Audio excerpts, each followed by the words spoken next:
বিসমিল্লাহির রহমানির রহিম। আসসালামু আলাইকুম। রমজান মাস বছরের শ্রেষ্ঠ সময়। এই মাসে নেক আমলের সওয়াব আল্লাহ তাআলা অনেক বেশি বাড়িয়ে দেন। পবিত্র এই মাসে আল্লাহর বান্দারা পারস্পরিক উত্তম আমলের প্রতিযোগিতা করে। রমজানের রোজা পালন শেষে রোজাদাররা ইফতার করে। ইফতারের সময়টি কিন্তু অনেক গুরুত্বপূর্ণ। এই সময় আল্লাহর কাছে দোয়া করলে আল্লাহ বিশেষভাবে কবুল করেন। তাছাড়া রোজাদারকে ইফতার করানো অত্যন্ত সওয়াবের কাজ। রোজাদারকে ইফতার করানোর ফজিলাত সম্পর্কে এবার আমরা একটু জেনে নেব। আল্লাহ রাসূল সাল্লাল্লাহু আলাইহি ওয়াসাল্লাম ইরশাদ করেছেন, যে ব্যক্তি কোনো রোজাদারকে ইফতার করাবে সে ওই রোজাদারের সমপরিমাণ সওয়াব পাবে এবং রোজাদারের সওয়াবও কমানো হবে না। তিরমিজি হাদিস ৮০৭। জায়েদ ইবনে খালেদ আল জুহানি রাজিয়াল্লাহু আনহু থেকে বর্ণিত, তিনি বলেন, নবী করিম সাল্লাল্লাহু আলাইহি ওয়াসাল্লাম বলেছেন, যে ব্যক্তি কোনো রোজাদারকে ইফতার করাবে সে রোজাদারের সমপরিমাণ সওয়াব পাবে, রোজাদারের সওয়াব থেকে একটুও কমানো হবে না। সুনানে তিরমিজি হাদিস ৮০৭। তাই পবিত্র রমজানে আমরা একটু সংযত হয়ে অসহায় ও দরিদ্র মানুষের ইফতারির ব্যবস্থা করতে পারি। খোঁজ নিলে দেখা যাবে দ্রব্যমূল্যের ঊর্ধ্বগতির কারণে এবছর হয়তো বহু মানুষের সাহারি ইফতার জোগাতে কষ্ট হচ্ছে।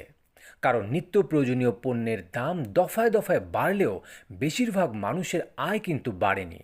আমরা যদি একটু সংযত হই এবং তাদের পাশে দাঁড়াই, তাহলে তাদের রোজা রাখা অনেক সহজ হবে। এতে তাদের দোয়াও পাওয়া যাবে, আবার তাদের রোজার সমপরিমাণ সওয়াবও পাওয়া যাবে।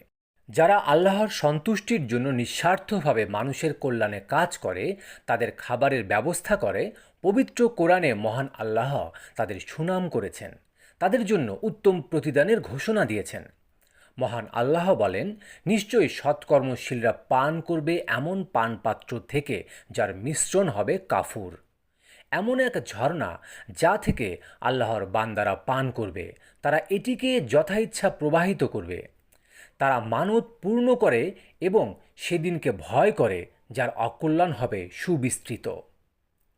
তারা খাদ্যের প্রতি আসক্তি থাকা সত্ত্বেও মিসকিন, এতিম ও বন্দীকে খাদ্য দান করে। তারা বলে, আমরা তো আল্লাহর সন্তুষ্টির উদ্দেশ্যে তোমাদের খাদ্য দান করি, আমরা তোমাদের থেকে কোনো প্রতিদান চাই না এবং কোনো শকরও না। আমরা আমাদের রবের পক্ষ থেকে এক ভয়ঙ্কর ভীতিপ্রদ দিবসের ভয় করি। সুতরাং সেই দিবসের অকল্যাণ থেকে আল্লাহ তাদের রক্ষা করলেন এবং তাদের প্রদান করলেন উজ্জ্বলতা ও উৎফুল্লতা। সূরা দাহর আয়াত ৫-১১। মানুষের পাশে দাঁড়ালে আল্লাহ আমাদের রিজিকেরও বরকত দেবেন ইনশাল্লাহ। তাই আসুন পবিত্র রমজানে আমরা সকলে ব্যয় ও খাবারে সংযত হয়ে আমাদের আত্মীয় স্বজন ও প্রতিবেশীদের পাশে দাঁড়াই। এর উসিলায় মহান আল্লাহ আমাদের সবাইকে ক্ষমা করবেন। শাইখুল ইসলাম ইবনে তাইমিয়া বলেন, রোজাদারকে ইফতার করানোর উদ্দেশ্য হচ্ছে তাকে পেট ভরে তৃপ্ত করানো। আল ইখতিয়ারাত পৃষ্ঠা ১৯। জৈনিকুস সালফে সালেহিন বলেছেন, ১০ জন সাথীকে দাওয়াত দিয়ে তাদের পছন্দসই খাবার খাওয়ানো আমার কাছে ১০ জন গোলাম আজাদ করার চেয়ে প্রিয়। সালফে সালেহিনের অনেকে নিজের ইফতার অন্যকে খাওয়াতেন। এদের মধ্যে রয়েছেন ইবনে উমর, দাউদ আল তাই, মালিক বিন দিনার, আহমদ ইবনে হাম্বল। ইবনে উমর এতিম ও মিসকিনদের সঙ্গে না নিয়ে ইফতার করতেন না। সালফে সালেহিনদের কেউ কেউ তার নিজের ইফতার তার সঙ্গী সাথীদেরকে খাওয়াতেন এবং নিজে তাদের খেদমত করতেন। এদের মধ্যে অন্যতম ইবনুল মুবারক। আবু সাওয়ার আল আদওয়াই বলেন, বনি আদি গোত্রের লোকেরা এই মসজিদে নামাজ পড়ত। তাদের কেউ কখনো একাকী ইফতার করেনি। যদি তার সাথে ইফতার করার জন্য কাউকে সাথে পেত, তাহলে তাকে নিয়ে ইফতার করত। আর যদি কাউকে না পেত, তাহলে নিজের খাবার মসজিদে নিয়ে এসে মানুষের সাথে খেত এবং মানুষকেও খেতে দিত। খাবার খাওয়ানোর ইবাদতের মাধ্যমে আরও অনেকগুলো ইবাদত পালিত হয়। নিমন্ত্রিত ভাইদের সাথে হৃদ্যতা ও ভালোবাসা, যে হৃদ্যতা ও ভালোবাসা জান্নাতে প্রবেশের কারণ। যেমনটি নবী করিম সাল্লাল্লাহু আলাইহি ওয়াসাল্লাম বলেছেন, তোমরা ঈমান আনা ছাড়া জান্নাত পেতে পারবে না, আর পারস্পরিক ভালোবাসা ছাড়া তোমাদের ঈমান হবে না। সহিহ মুসলিম হাদিস ৫৪। দাওয়াত খাওয়ানোর মাধ্যমে নেক লোকদের সাহচর্য অর্জিত হয়। আপনার খাবার খেয়ে তারা নেক কাজের শক্তি পায়, এতে আপনার সওয়াব হয়। আল্লাহ তাআলা আমাদের অনেক বেশি বেশি তৌফিক দান করুন, আমিন।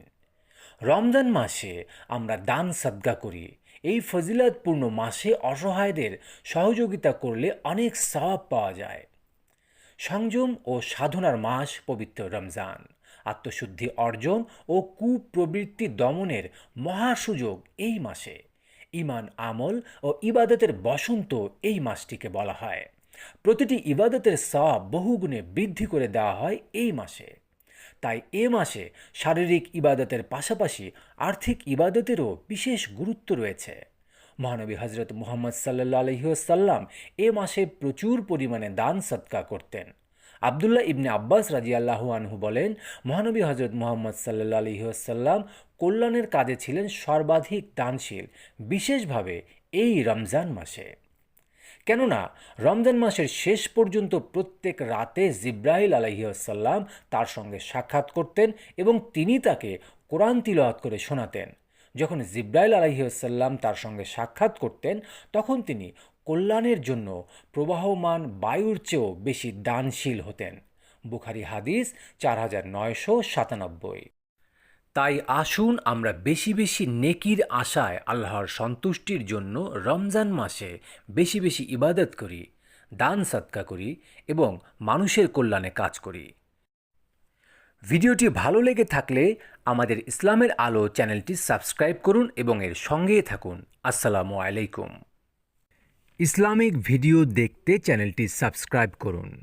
আসসালামু আলাইকুম ওয়া রাহমাতুল্লাহ।